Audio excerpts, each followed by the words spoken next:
vamos a hacer un pequeño recorrido en kayak.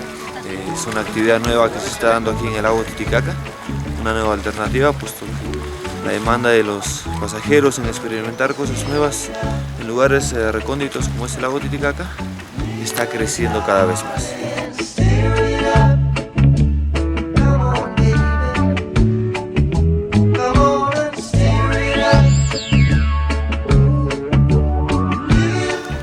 Lanchas de soporte, tenemos el equipo adecuado para poder realizar esta actividad, y de todas maneras yo les tengo que dar un briefing, que es unas pequeñas recomendaciones para su seguridad, cómo actuar en casos de emergencia, en casos de que el kayak se voltee o en caso de la avería de alguno de sus equipos.